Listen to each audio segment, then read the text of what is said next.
Bonjour, bienvenue à vous. Vous êtes avec nous sur Médien TV dans On se dit tout. On se dit tout aujourd'hui pour bien passer son jeûne lorsqu'on est diabétique ou atteint d'hypertension artérielle. C'est vrai que nous avons déjà traité de ces sujets il y a quelques jours de cela. C'était important et quelques semaines aussi. C'était important de bien vous préparer en amont. Mais là, aujourd'hui, retour sur les fondamentaux avec deux spécialistes. Une autre situation aussi pour un ramadan en bonne santé, c'est celle de la femme enceinte. On en parlera à la fin de l'émission avec le docteur Hissène El Mehdi, les gynécologues. Reste avec nous pour les détails sur Médien TV. À tout de suite.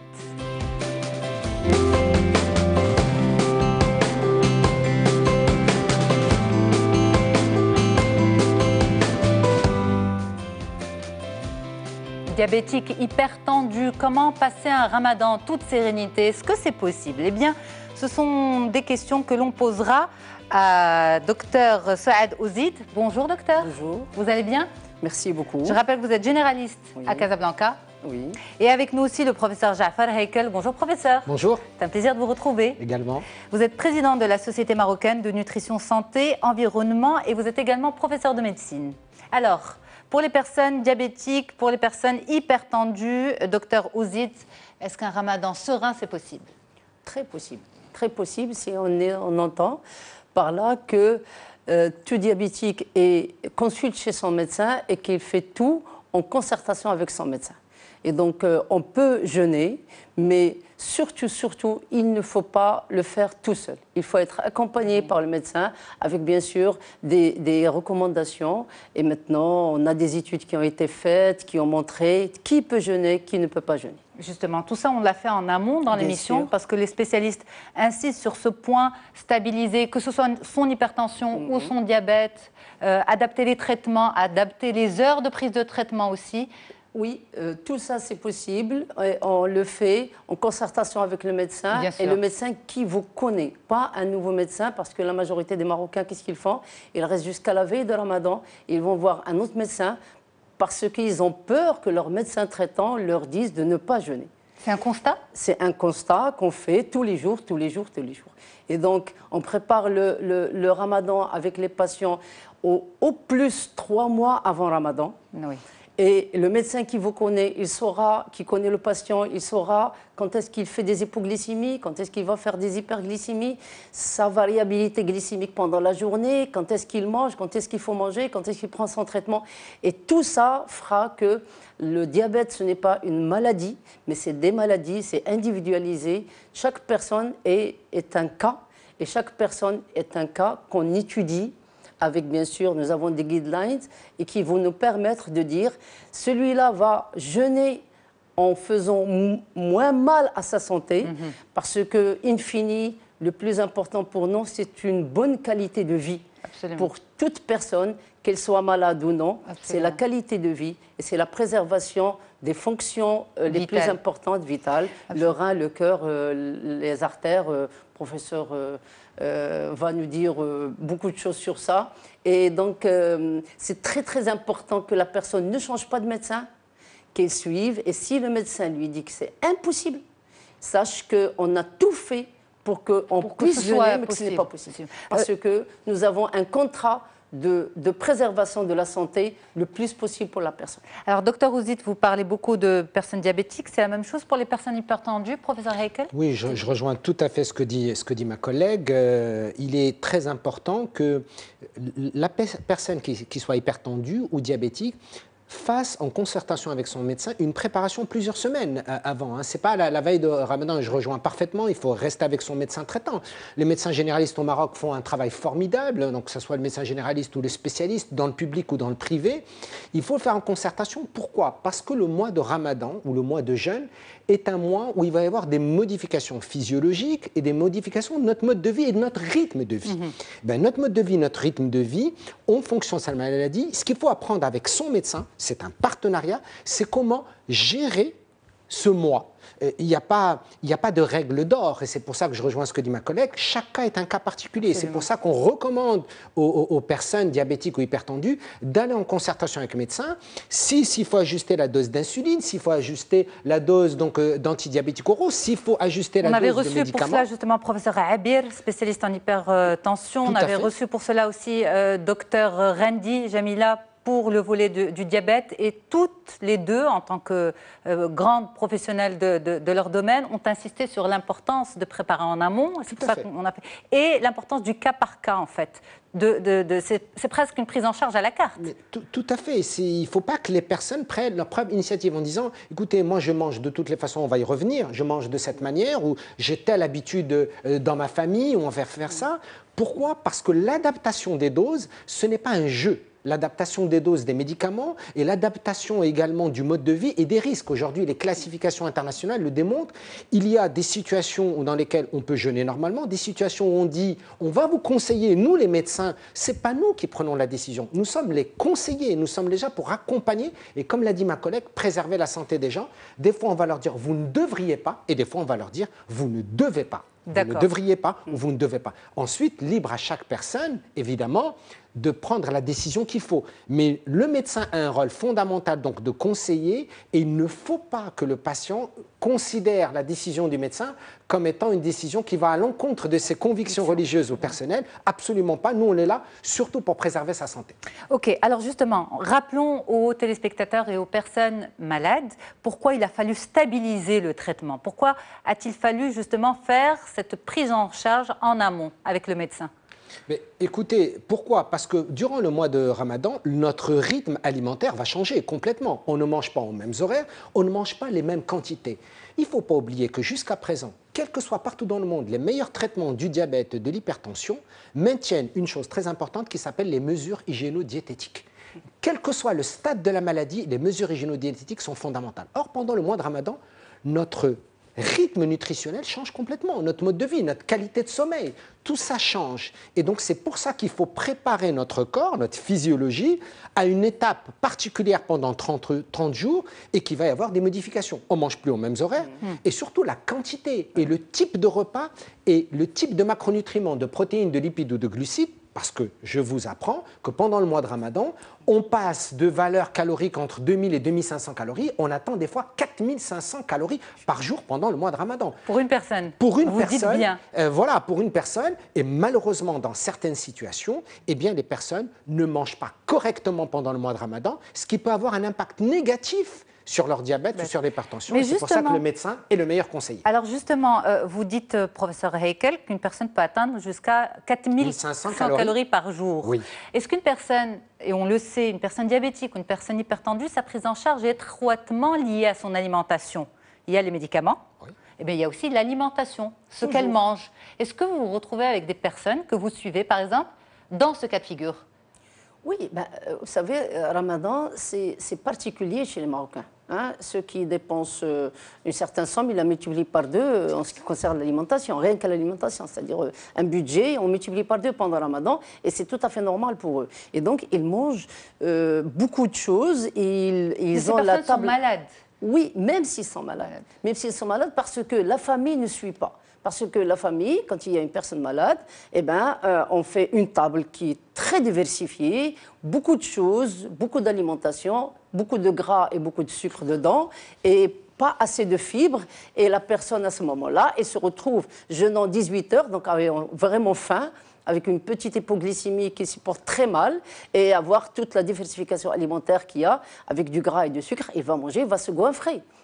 C'est ce qu'on essaye de limiter chez une personne, toute personne venante, pas seulement le diabétique, ou l'hypertendu, encore plus, ou l'hypertendu, encore plus chez une personne qui a une maladie chronique, que ce soit le diabète, l'hypertension, il y a la goutte, il y a pas mal de pathologies. Il y a l'obésité, il y a le syndrome métabolique, il y a toutes les pathologies qui sont des pathologies chroniques et que pour lesquelles il faudrait suivre une alimentation d'une certaine façon, équilibrée et buvant beaucoup d'eau, surtout que Ramadan pendant l'été, ce n'est pas Ramadan pendant l'hiver. Et donc, il y a une différence en nombre d'heures de jeûne et en nombre d'heures d'alimentation. Pour vous, justement, en tant que spécialiste, il n'y a pas suffisamment de sensibilisation, les médias ne font pas suffisamment bien leur travail, on ne rabâche pas suffisamment le message. Je pense que c'est très bien, il faut continuer à rabâcher. On a un rôle, nous les médecins, mais vous aussi les médias, vous avez un rôle tout aussi important. Mais il ne faut pas oublier non plus, on ne va pas se raconter d'histoire, il y a aussi des réalités. La publicité dans les télés joue un rôle, et je m'en excuse, hein, Yasmine, joue un rôle extrêmement important et je peux le comprendre. Vous regardez le nombre de publicités que nous avons pendant le mois de Ramadan sur les produits alimentaires. Entre chaque film, entre chaque série, entre chaque sitcom, je peux le comprendre. Mais il est important qu'il y ait un rôle donc, des médias également, en passant également des messages éducatifs. Passez vos messages de publicité, mais également des messages éducatifs. Et de prévention. Regardez dans toutes les télés à travers le monde, on va écrire bouger, on va écrire 5 fruits et légumes par jour, etc. Je vais vous donner quelques informations de base que les Marocains doivent comprendre. Quand vous prenez msimna, comme on dit, c'est 340 calories. Quand vous prenez brera, c'est 350 calories. Ça monte très vite. Juste mrat, ce n'est pas un problème de date. Mais quand vous en prenez 6 ou 7, quand vous prenez 2 bols de harira, eh bien, ça monte très vite. Donc, en fait, le ftor, ça peut représenter quelle valeur calorique? En moyenne, un ftor, c'est entre 750 et 900 calories. Le ftor tout seul, c'est-à-dire de base, qu'on démarre avec le harira, avec le shbekia. Et quand on arrive à la fin, jusqu'au dîner, parce qu'on a quand même 3 phases, première phase, deuxième phase, troisième phase et jusqu'au soir, on va arriver jusqu'à 4500 calories. C'est trop. Et surtout, comme l'a dit ma collègue, c'est surtout en acides gras saturés et en sucre rapide. Donc ce n'est pas, si au moins on prenait des sucres lents, et ça c'est bien, même pour les diabétiques, hein, quand vous prenez des sucres lents, du riz, des pâtes, un peu de pain, ça ce n'est pas un souci. Mais quand vous prenez des fritures, vous prenez du sucre. Mais alors moi j'ai du mal à vous suivre, parce qu'on parle bien de personnes qui se connaissent malades. Tout à fait. Voilà. Tout à fait. Ces personnes se connaissent, se savent malades. Exactement. Elles ont un traitement, elles sont suivies par un médecin. Elles connaissent normalement ces règles hygiéno-diététiques. Elles savent que leur santé en dépend et pourtant on se retrouve avec cette forme d'alimentation. Bien sûr, parce qu'il y a un environnement culturel. Il y a le mois de Ramadan qui est particulier. Vous voyez, regardez toutes les tables de Ramadan, elles sont magnifiques, elles sont très belles. Regardez ce qui se passe dans les pâtisseries pendant le mois de Ramadan. C'est impressionnant. Qui est très, voilà. Qui est très riche, qui est trop riche. Trop riche. Et l'objet du mois de Ramadan, le jeûne en lui-même, ce n'est pas une mauvaise chose pour la santé. C'est la façon dont nous jeûnons. C'est la façon dont nous gérons ce mois, et particulièrement quand on est diabétique, on est hypertendu. Le jeûne est très bon pour la santé. Effectivement, lorsque le jeûne est conduit de façon rationnelle et raisonnable, conformément aux données scientifiques, en concertation avec les médecins, et lorsque on a un mode de vie qui correspond.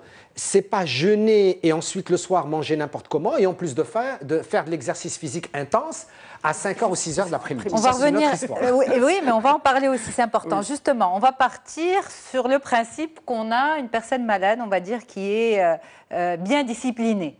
Elle a stabilisé son traitement. Ça, c'est vraiment, pour vous, c'est rare. Avant que je finisse pas vraiment rare, mais c'est à peu près une trentaine de personnes, 30% par rapport à la majorité. À la majorité, d'accord. Eh bien voilà, on va partir sur le principe positif d'une personne disciplinée qui a réussi à stabiliser son traitement avant, qui a fait les choses dans les règles de l'art, en concertation avec son médecin et qui démarre son jeûne. Est-ce qu'il y a, malgré l'étroite surveillance du médecin, des signes qu'elle doit surveiller afin justement d'anticiper une aggravation de son état de santé? Partons sur la personne hypertendue, par exemple. Est-ce qu'il y a des signes qu'elle devrait surveiller au cours de la journée ou après la rupture du jeûne? Oui, bien sûr. Premièrement, il faut qu'elle sache, c'est tout changement de comportement. Une fatigue, des vertiges, des nausées, des vomissements, des mal de tête atroces, des douleurs au niveau de thorax, dyspnée, c'est-à-dire que la personne n'arrive pas à respirer. Moi, personnellement, et tous les médecins que je connais, on demande à la personne d'avoir un appareil de tensiomètre chez elle. Pas attendre d'aller chez la pharmacie d'à côté, parce que ce n'est pas facile. Et de prendre sa tension tous les jours. Tous les jours? Tous les jours, pendant Plusieurs le fois mois de par Ramadan. jour, ou... Fort probable, 2 à 3 fois par jour. Quand on a 2 fois au moins, et une personne, quand elle a des signes comme ça, et que les membres de la famille doivent faire attention à la personne. Parce que des fois, une personne, elle a du vertige, elle se dit, bon, je vais dormir un peu, le temps que le Maghreb arrive. Elle passe dans un coma. D'accord. Donc, il faut faire très attention. Il y a des signes avant-coureurs. Oui, Parce que, bien par exemple, sûr. quand vous parlez de maux de tête, de fatigue, ça, on pourrait dire que c'est un peu général. Si une personne est hypertendue et qui a des maux de tête très intenses, qui ne partent pas, qu'elle voit qu'il y a des étincelles, parce qu'il y a des personnes qui rapportent des étincelles au niveau des yeux, une oppression au niveau de la respiratoire, il faut absolument à ce moment-là, parce qu'il y a, avec l'hypertension, on a des fois le sang qui coagule, parce qu'on ne boit pas suffisamment d'eau, et il y a des petits cailloux qui se forment et qui peuvent aller se loger n'importe où, dans le cerveau, au niveau du cœur, que ça fait des drames. Des AVC donc, notamment. Voilà, des AVC, des infarctus du myocarde. Donc, à ce moment-là, on lui dit, ces signes-là, ça veut dire que vous n'êtes pas très bien. Vous sentez que vous êtes fatigué, que vous avez du mal à vous concentrer. Alors, il faut faire attention. Il vaut mieux prévenir et arrêter à ce moment-là le jeûne, manger et voir votre médecin. Et après, peut-être que vous allez encore jeûner les derniers jours de Ramadan. On arrête 2-3 jours, on se repose et on capitalise pour notre santé. Que de résister et de se dire non, non, je termine cette journée malgré tout et tout. Et à ce moment-là, on se retrouve avec des drames le soir. C'est pas évident, c'est très difficile ce Donc genre vous, de les médecins, on va dire, vous êtes un petit peu en état d'alerte pendant le Ramadan avec ces patients. Tout le temps. Absolument. Et même après Ramadan. Même après Ramadan. Oui, on va revenir après Ramadan. Oui. Et dans le même sens, pour le diabétique, Asmi, c'est important. Cette surveillance aussi, c'est très important, la surveillance de la glycémie capillaire. Et il y a aussi des signes d'alerte, bien sûr. Au niveau de... Non, non, c'est-à-dire au niveau, le petit appareil qu'ils ont, simplement. Et avec le médecin, on dit attention, si vous voyez que vous êtes à 0,7 ou si vous avez au contraire à 3 grammes, ce sont des signes avant-coureurs, il faut arrêter de jeûner. Si vous avez des signes d'hypoglycémie, et les diabétiques reconnaissent les signes d'hypoglycémie. Ce qui est grave chez le diabétique, c'est surtout l'hypoglycémie, parce qu'on a peur du coma hypoglycémique. Donc il y a des signes avant-coureurs, et là, il faut, c'est-à-dire c'est un partenariat. Il faut aussi que le patient se prenne en charge. Oui. Le médecin a une responsabilité, mais il n'est pas le seul responsable. Nous avons besoin, nous, dans le monde médical, de responsabiliser également le patient à sa propre prise en charge, surtout pendant le mois de Ramadan. S'il vous plaît, surveillez. Regardez s'il y a des signes avant-coureurs. Ne jouez pas au héros. Vous permet de jeûner lorsque le médecin vous le recommande, parce que vous avez un risque pour votre santé. Donc, ce genre de choses, l'autosurveillance, ce qu'on dit, aussi bien pour l'hypertension diabétique, est essentielle pendant le mois de Ramadan. Particulièrement quand il y a des gens en plus qui vont aller faire de l'activité physique intense. Oui, vous revenez souvent sur ça, et surtout, s'il vous plaît, sur la personne âgée. Sur la personne âgée qui est très fragile, et c'est pour ça que je rejoins ma collègue, la famille doit jouer un rôle important. Alors justement, pour la soif, etc. Pour la famille, justement, une personne malade, diabétique, hypertendue, et qui veut jouer qui fait l'héros, en fait, qui ressent certains malaises, mais qui ne veut pas arrêter son jeûne, est-ce que la famille doit aussi surveiller certains signes? Parce que le malade, parfois, peut ne pas les verbaliser. Bien sûr. Mais encore une fois, nous, on est dans une démarche éducative. Et d'ailleurs, quand on parle aux patients, et je pense que ma collègue fait la même chose, on parle aux patients, mais quand on voit ce genre de patients qui sont diabétiques ou hypertendus, et on sait qu'ils ne sont pas toujours disciplinés, on sait qu'ils ont des problèmes d'observance, eh bien, on fait intervenir la famille. Très souvent, les collègues médecins vont demander à l'épouse ou à l'époux ou aux enfants ou à la personne qui est à la maison, attention, il a le signe, si vous la voyez trop transpirer. Voilà, quel signe justement? Voilà, la transpiration, la grosse fatigue, un mal de crâne inhabituel, une mouche volante, des étincelles, une oppression thoracique, une lipothymie, c'est-à-dire on a des troubles d'équilibre. Et tous ces petits signes qui sont inhabituels, qui peuvent être habituels chez une personne normale, entre guillemets, parce qu'on vient de jeûner, on a un peu mal à la tête les 2-3 premiers jours, ou les gens qui sont habitués à prendre du café, ou les fumeurs. Mais pour une personne diabétique ou une personne hypertendue, ce sont des signes d'alerte qui ne sont pas spécialement des alertes graves, mais qui doivent absolument attirer l'attention de la personne ou de la famille et aller immédiatement contacter son médecin pour qu'il puisse soit ajuster les doses, soit conseiller au mieux. Absolument. Alors, c'est vrai que notre sujet, c'est diabétique, hypertendu, comment bien jeûner, comment passer un ramadan en toute sérénité. Mais vous avez évoqué, professeur Jaafar, la personne âgée aussi. La personne âgée, bon, la vieillesse n'est pas une maladie, heureusement, mais la personne âgée a une particularité. Sans être hypertendue ni diabétique, faut-il là aussi la surveiller? Bien sûr, parce qu'elle est fragile et vulnérable. Une personne âgée, c'est comme un bébé. C'est-à-dire, elle mérite, dans tous les sens du terme, toute notre attention. Toute notre affection, notre tendresse, mais toute notre attention. Parce que ce sont des personnes qui sont fragiles. D'abord, il faut que vous sachiez que la personne âgée n'a moins que nous de sensation de soif. Absolument. Et donc, elle se déshydrate plus facilement, et particulièrement quand on jeûne en été. Et vous avez beaucoup de personnes âgées qui veulent, pour des convictions religieuses, etc., continuer à jeûner, malades ou pas malades. Hein. Et là, il faut absolument les surveiller à cause de la déshydratation, à cause des hypoglycémies, à cause d'une fragilité donc, cardiaque, et effectivement, et également lorsqu'ils sont diabétiques. Donc ça, particulièrement donc la personne âgée. Alors tout à l'heure, vous nous avez justement un petit peu impressionné avec ce nombre de calories qu'on peut consommer juste pour la rupture du jeûne. La soirée est longue, enfin, elle est courte, mais elle reste longue en termes de... Sur le plan calorique. Voilà, il y a encore pas mal de rendez-vous. Alors justement, mais juste avant, on va parler aussi d'une problématique médicale qui touche tout le monde, enfin tout le monde non, mais beaucoup de personnes pendant le mois de Ramadan. La personne diabétique ou hypertendue avec le problème de transit aussi, la constipation pendant cette période-là. Comment on gère? C'est normal quand on prend que de la farine, que du sucre rapide, ça va déshydrater, il y aura moins de fibres dans l'intestin et le rôle des fibres, c'est de maintenir l'eau dans le grand intestin et faciliter le transit. Donc, le conseil principal qu'on va donner aux gens, c'est de boire beaucoup d'eau, quelle que soit la personne, même les personnes non diabétiques. Il y a beaucoup de problèmes gastriques et intestinaux qui se font ressentir à la dernière semaine de Ramadan et après Ramadan. Boire beaucoup d'eau et prendre des fibres, prendre des légumes. C'est le grand absent des tables marocaines pendant le Ramadan, c'est les légumes. Ils ne l'achètent pas. Ils n'achètent pas de légumes, les Marocains. Ils oublient.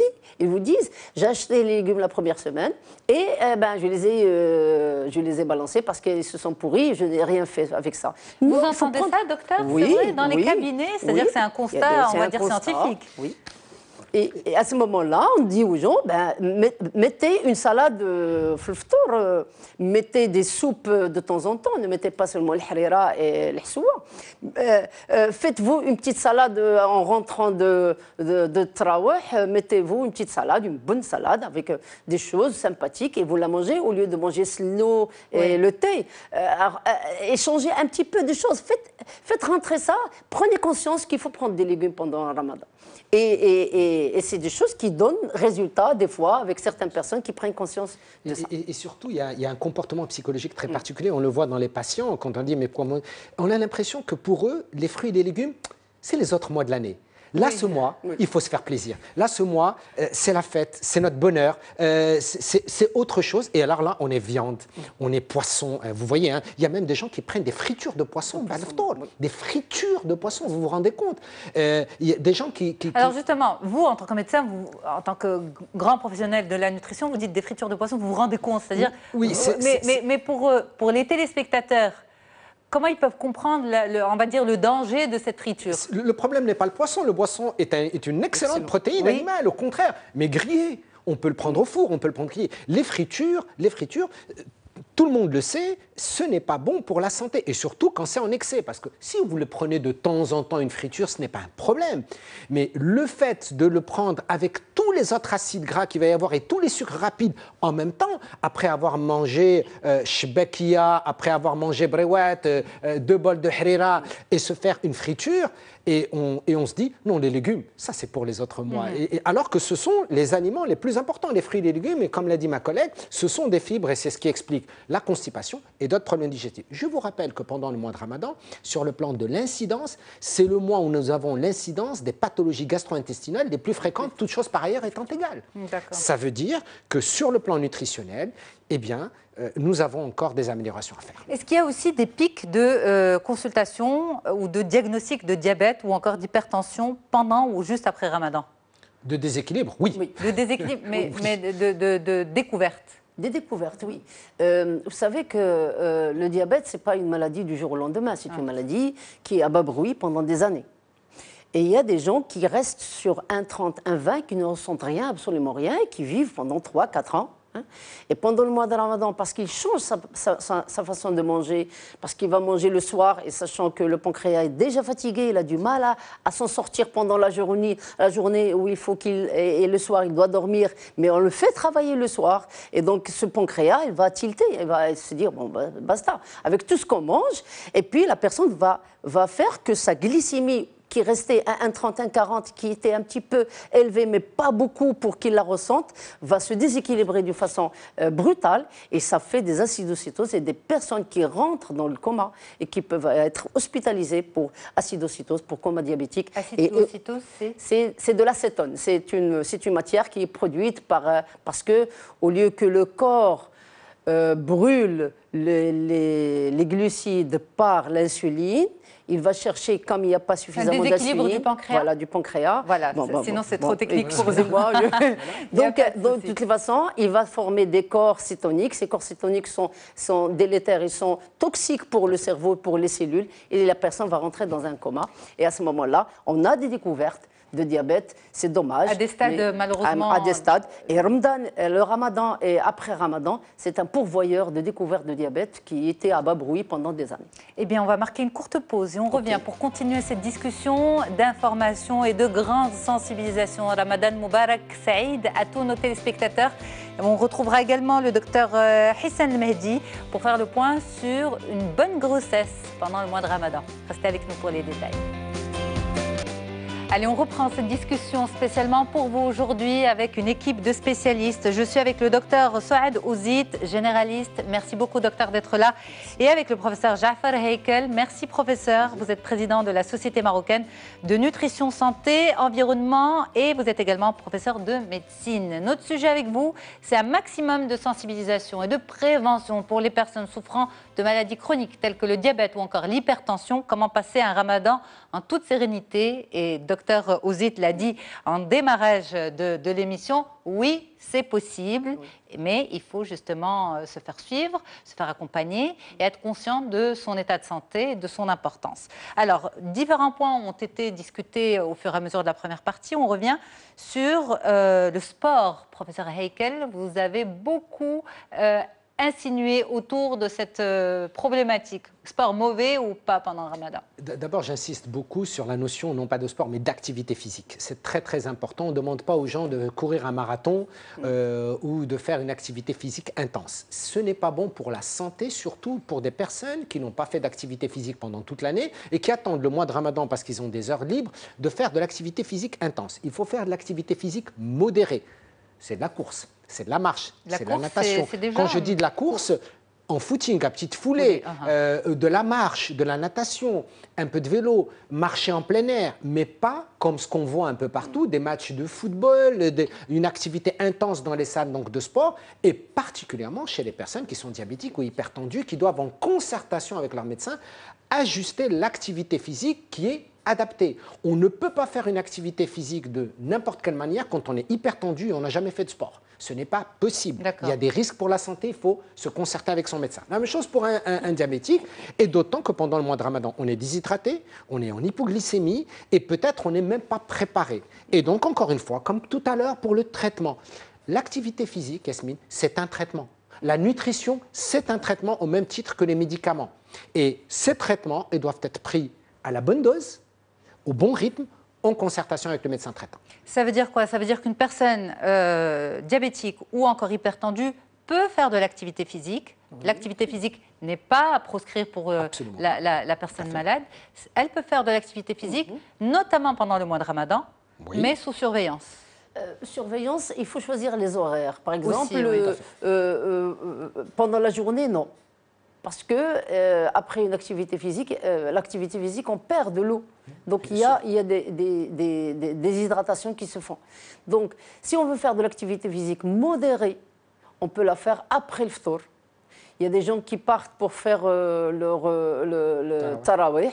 C'est une activité physique, le tarawih. C'est rester 1 heure à 1 heure et demie debout à faire des mouvements. Bien sûr que spirituellement, on est en train de lire le Coran et de faire de la prière, mais c'est une activité physique.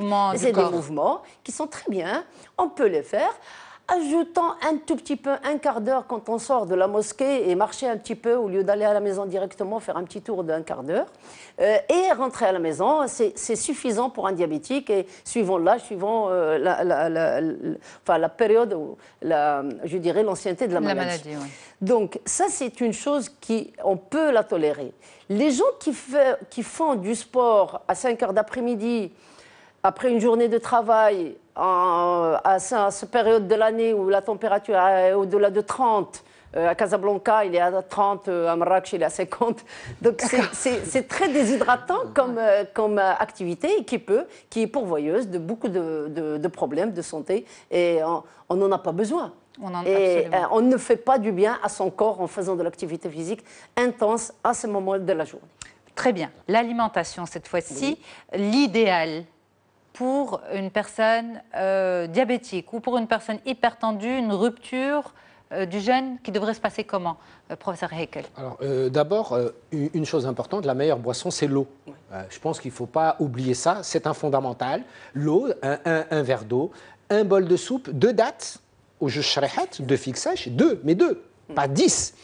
Pourquoi c'est mauvais, justement? Parce que c'est calorique. Ce sont des sucres rapides. Les dattes, c'est des sucres rapides.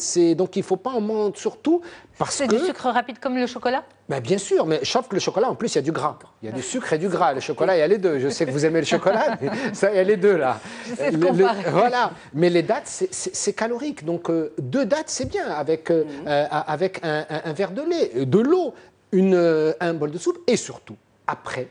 Bon, ensuite, on se repose, on n'a pas besoin de plus, on se repose, et ensuite, prendre des féculents et des légumes en quantité, encore une fois, raisonnable, c'est-à-dire c'est un grand bol, pas plus, ou une assiette moyenne. Et en mangeant, on peut une protéine animale, un morceau donc de poisson, ou de poulet, ou donc de viande, dans les environs à peu près de 150 grammes. Ça, c'est vers quelle heure idéalement? 22h, 23h? L'idéal, il ne faut pas d'abord manger tard. Parce que si on mange tard, il y a la période de digestion. Parce qu'on travaille le lendemain. Bien sûr, on travaille donc le lendemain. Donc l'idéal, c'est de faire la rupture donc, du jeûne, de se reposer, d'aller faire sa prière, etc. Et ensuite, donc, de dîner juste après. Et pour les gens qui doivent veiller pour plein de raisons, c'est des raisons culturelles, familiales, etc., on fait le sahur une collation. Mais une collation, qu'est-ce que ça veut dire une collation, Yasmine? Une collation, ce n'est pas un repas entier, ce n'est pas le tagine avec le pain et l'huile, etc.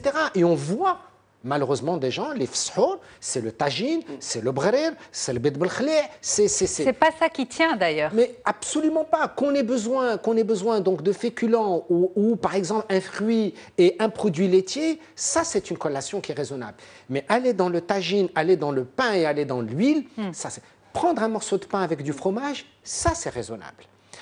Prendre un plat donc, de légumes avec donc, des féculents avec du riz, par exemple, ça, c'est raisonnable. Mais beaucoup de téléspectateurs vont trouver ça ennuyeux comme programme.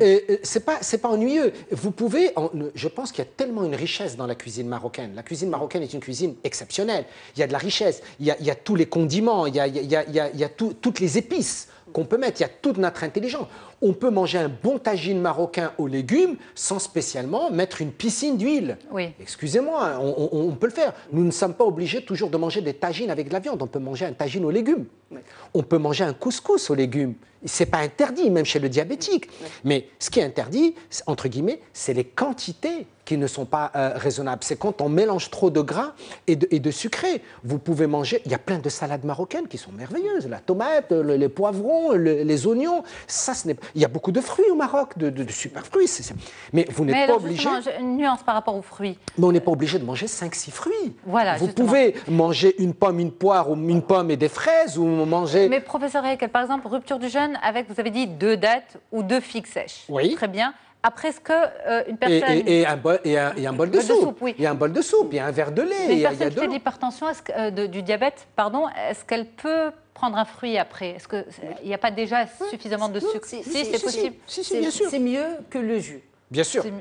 prendre un fruit ou 2 fruits en rupture de jeûne, enfin, mieux que de prendre un verre de jus mélangé, parce que le jus, c'est hyperglycémiant. Et nous, ce qu'on essaie de faire chez le diabétique, c'est de ne pas faire des excursions glycémiques très importantes. Moi, je le dis toujours aux patients, c'est que la glycémie pendant la journée ne doit pas varier trop. C'est-à-dire ne pas avoir une marée haute de glycémie entre 0,8 et 2,50 et descendre. On veut bien que chez le diabétique, et ça fait beaucoup plus mal que le reste, c'est quand pendant la journée ou pendant les 24 heures, on a une glycémie qui va de 1 gramme ou 0,9 à 2,50 g. On préfère avoir 0,9 et 1 gramme à 1,40 g, 1,50 g. Des petites vagues pendant la journée. Comment on peut le faire? On peut le faire avec une alimentation équilibrée, beaucoup de fibres, des aliments où il y a des fibres, c'est-à-dire au lieu de prendre des jus, on prendra des fruits, on prendra une soupe. Moi, je dis toujours aux malades, prenez 2 dattes et un grand verre d'eau, reposez-vous 5 minutes.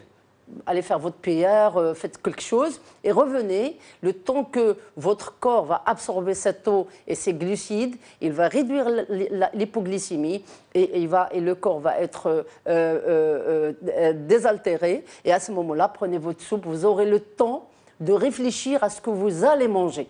Parce que l'hypoglycémie ne vous laisse pas, elle ne laisse pas aux gens le temps de réfléchir à ce qu'ils vont manger. Et ils vont manger beaucoup plus qu'il ne faut avant d'arriver à se rassasier, avant de réfléchir. Et donc, c'est des petites techniques qu'on donne aux personnes. Et ne prenez pas de jus, prenez un fruit. C'est beaucoup mieux que le jus.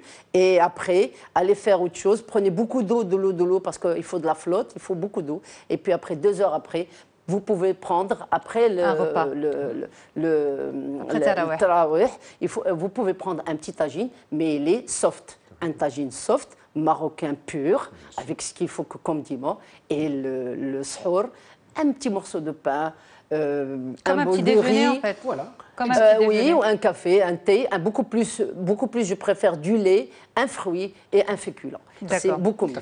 L'hypoglycémie, en fait, on l'a évoqué pendant le break, Oui. elle touche tout le monde, hein. Pas uniquement les personnes malades. Pas que les diabétiques, Oui, mais nous, c'est très dangereux pour les diabétiques. Mais même le sujet normal va être en hypoglycémie et va être irrité. C'est pour ça qu'on voit les gens vers les environs de 13 heures un peu irrités, les gens sont un peu énervés. Il y a une explication scientifique. Il y a une explication scientifique parce que l'hypoglycémie crée une irritabilité. Donc, mais comme on dit, et il faut savoir gérer ce stress. Et c'est tout à fait normal d'avoir une hypoglycémie vers les environs donc, de 13 heures. Et il faut savoir la gérer parce que là aussi, on rentre dans un cercle vicieux. L'irritabilité nous mène à ne pas réfléchir, comme l'a dit ma collègue, à avoir des gestes ou des comportements qui peuvent être nuisibles pour les autres et pour sa propre santé, etc.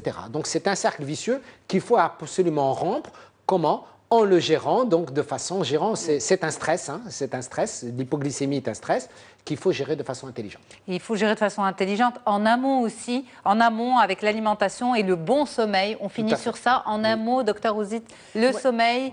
C'est vrai qu'on en a, enfin, on en parlera tout au long du mois, je sais, on en a parlé hier, mais rapidement avec vous. Alors, le sommeil, il est important parce que c'est le moment où le corps se repose, le cerveau se repose. Donc, sans ça, on rentre dans un stress et le stress, ça fait des variations des hormones et nos hormones, donc le cortisol, la noradrénaline, et on rentre dans un cercle très vicieux. La personne malade a besoin de... On n'a pas le temps de détailler ça, mais une personne malade, enfin, on va dire une personne diabétique et hypertendue, qui sont notre cible d'aujourd'hui. Le sujet d'aujourd'hui. Ils ont besoin de 8 à 10 heures de sommeil. C'est important. S'ils n'arrivent pas pendant la journée, ils font un petit break. C'est important aussi pour se reposer pendant la journée. Mais moi, si j'ai des conseils à donner aux diabétiques et aux hypertendus, ne jeûnez pas sans avoir l'accord et la concertation avec votre médecin. Ne changez pas de médecin. Faites ce qu'il vous dit. N'allez pas à l'encontre de votre santé. Faites des contrôles comme ils vous le demandent parce que les gens oublient de faire les contrôles. Enfin, ils refusent de faire des contrôles par hantise de trouver des glycémies très élevées ou trop basses et qui va les obliger à arrêter leur jeûne. Donc, faites ce qu'il faut. Vous allez jeûner dans de bonnes conditions, peut-être 15 jours par an, et c'est suffisant. Et vous allez prévenir des complications dont on n'aura pas besoin pour vivre parce que le plus important, c'est une bonne santé et la préserver. En tout cas, merci beaucoup. Avec plaisir. Docteur Saad Ouzid, vous êtes généraliste à Casablanca et professeur Jaafar Heikel, vous êtes président de la Société marocaine de nutrition, santé, environnement, professeur de médecine. C'est un plaisir d'échanger avec vous. Ramadan Moubarak Saïd à vous deux. Et moi, je reste avec les téléspectateurs. Ce n'est pas une maladie, la grossesse, mais il faut en parler aussi pour un Ramadan en bonne santé. Restez avec nous pour les détails. À tout de suite.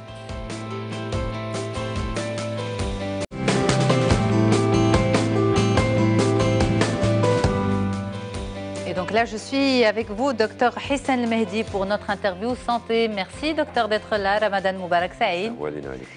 Alors, grossesse et Ramadan. La grossesse n'est bien sûr pas une maladie, c'est un état physiologique normal, mais qui nécessite peut-être qu'on s'y intéresse de plus près, vu la particularité justement de la femme enceinte. Est-ce que le Ramadan ou le jeûne est une contre-indication pour la femme enceinte? Alors, dans l'absolu, non. Il n'y a pas de contre-indication à jeûner lorsqu'on est une femme enceinte.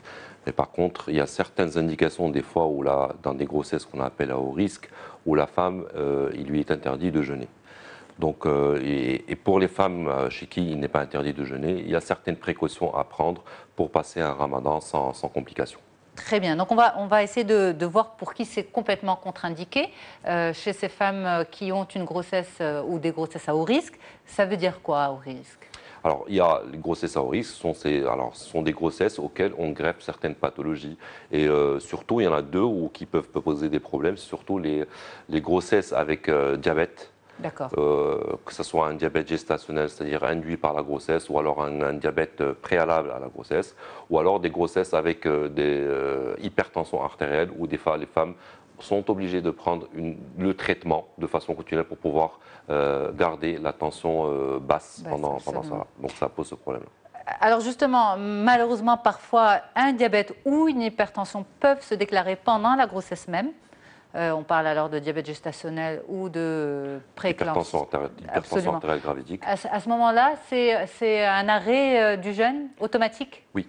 Oui, dans ce genre de cas, oui, il faut absolument. Pour le diabète, ce qui se passe, c'est que vous avez, chez la femme qui est enceinte, vous avez en général, physiologiquement, vous avez une insulinorésistance et une intolérance au glucose qui s'installe. D'accord. Et donc, quand il y a le jeûne, cette intolérance s'aggrave, s'accentue et donc peut créer certains déséquilibres qui peuvent un petit peu nuire non seulement à la maman, mais aussi au fœtus, au développement du fœtus. D'accord. Donc, chez ces patientes-là, on leur préconise un petit peu de ne pas jeûner. C'est une contre-indication totale, c'est une interdiction totale? Oui, alors dans des diabètes surtout mal équilibrés ou alors des hypertensions artérielles qu'on n'arrive pas à maintenir à un bas taux de tension artérielle, oui, ces femmes-là, il aurait interdit de jeûner. Et pour les grossesses gémellaires, il n'y a pas de problème? Non, pas spécialement. Une grossesse gémellaire, c'est comme une grossesse normale. C'est vrai qu'il y a beaucoup plus de besoins nutritionnels que chez une grossesse monofœtale, mais non, il n'y a pas de différence. S'il n'y a pas quelque chose, une autre pathologie greffée à cette grossesse gémellaire, normalement, il n'y a pas de contre-indication à ce niveau-là.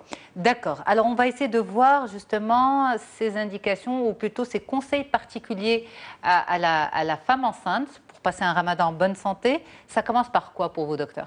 Alors, ça commence d'abord, surtout en ce moment, nous avons un ramadan où on aura des journées très longues, en plein été, où il fera quand même chaud.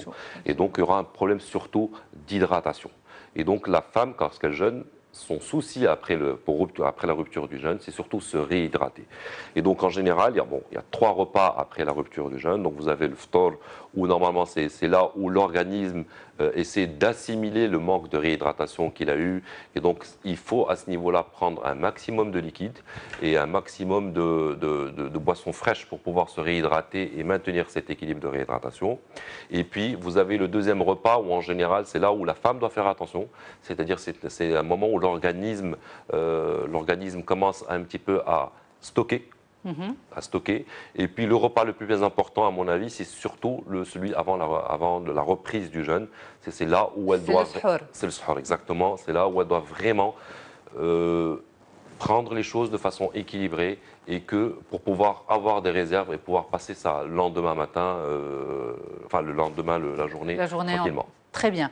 Alors l'hydratation, vous dites, est très importante parce que la déshydratation peut être négative et néfaste pour la femme enceinte. Oui, elle est beaucoup plus rapide chez une femme enceinte que chez une femme qui ne l'est pas. Donc forcément, parce qu'il y a une distribution des fluides et des liquides, donc les femmes doivent vraiment se réhydrater. Et quitte à boire des boissons pendant toute la période, voilà, toute la soirée, ça permet ça. Alors, il y a autre chose, ce qui se passe, c'est que vous avez des fois dans des traditions dans les familles, où vous avez des familles qui font un repas où ils mettent le ftor et on va dire le dîner en même temps. Alors ça, c'est la meilleure façon de pouvoir, enfin, pour les femmes enceintes, c'est la meilleure façon. C'est un excellent repas juste après la rupture du jeûne. Et quand je dis excellent repas, ça veut pas dire pas copieux. Hein. Le repas doit être toujours équilibré, avec toujours la même proportion de sucre, la même proportion de protéines, la même proportion de, on va dire, de graisse. Mais, on a bien rabâché le message. Voilà, ça c'est hyper important. Voilà, mais par contre, il permet en même temps donc d'assimiler les pertes, mais en même temps de faire un petit stockage. Et ça permet de digérer et d'assimiler les nutriments avant d'arriver au suhoor. Exactement. Pour le suhoor, vous dites que c'est un repas extrêmement important pour la femme enceinte en particulier. Pourquoi? C'est le repas qui va le permettre de tenir toute la journée. Donc, de très bonnes boissons.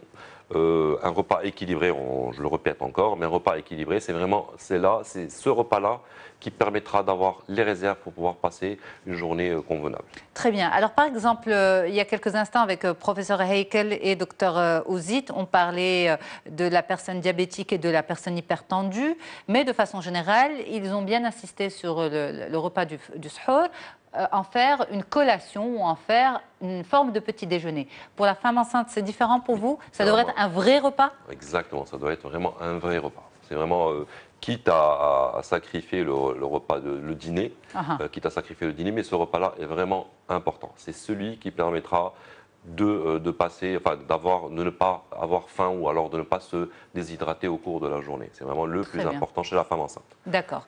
Justement, cette femme enceinte qui peut jeûner et qui suit ses conseils, mais de manière générale, quels sont les signes qui devraient l'alerter quant à son état de santé? Alors, ce sont en général des signes, ce qu'on appelle des signes d'hypoglycémie, hein, c'est-à-dire une fatigue, un bourdonnement des oreilles, pas des hallucinations, mais un brouillard visuel qui peut se mettre en place. Donc tous ces signes-là doivent faire sentir que il y a un déséquilibre insulinique, c'est-à-dire un déséquilibre au niveau glycémique, et donc c'est l'hypoglycémie, et il faut absolument qu'elle arrête à ce niveau-là son jeûne. D'accord. Et consulter son médecin pour voir si elle peut le continuer? Oui, si elle arrête son jeûne et qu'elle reprend bien, oui, il faudra après voir, il faut toujours consulter son médecin avant le début de Ramadan pour faire le point sur la possibilité ou pas. Parce que vous avez des fois des profils, des femmes qui sont en tout début de grossesse. Et les débuts de grossesse peuvent être des fois difficiles et donc empêcher une femme de jeûner. Donc il faut toujours voir le médecin avant de commencer Ramadan pour un petit peu mettre le point sur la possibilité de jeûner ou pas, ou alors quelles sont un petit peu les modalités de jeûne qu'il faudra adopter avant Ramadan. Absolument. Pour l'histoire de l'hydratation, certains spécialistes disent que ça peut aussi provoquer, la déshydratation, peut provoquer des fausses couches. Est-ce que c'est vrai? Oui. Oui. La déshydratation peut provoquer, ce qui se passe, c'est que vous avez tout un système qui se met en marche d'alerte au niveau de l'organisme. Et quand ce système-là se met en marche, il ne distingue plus entre grossesse, pas grossesse. Donc, on est en train on élimine et ça peut arriver des fois, effectivement, dans des cas extrêmes, hein, c'est des déshydratations graves. Je ne pense pas qu'une journée de jeûne puisse amener à une déshydratation. Mais le cumul, oui. Le cumul, voilà. Mais justement, pour tirer la sonnette d'alarme sur l'importance de boire beaucoup d'eau, s'hydrater. Les journées sont longues et les soirées sont courtes et faire le plein. Par rapport aussi à ces petits signes à surveiller, les contractions aussi, est-ce que c'est un signe d'un dysfonctionnement quelque part? Alors, effectivement, les contractions utérines peuvent se déclencher lorsqu'il y a une déshydratation ou alors un jeûne prolongé, mais le déterminisme des contractions utérines est un peu différent. C'est-à-dire que c'est vraiment dans des cas extrêmes où on peut avoir l'amorce d'un travail prématuré. D'accord.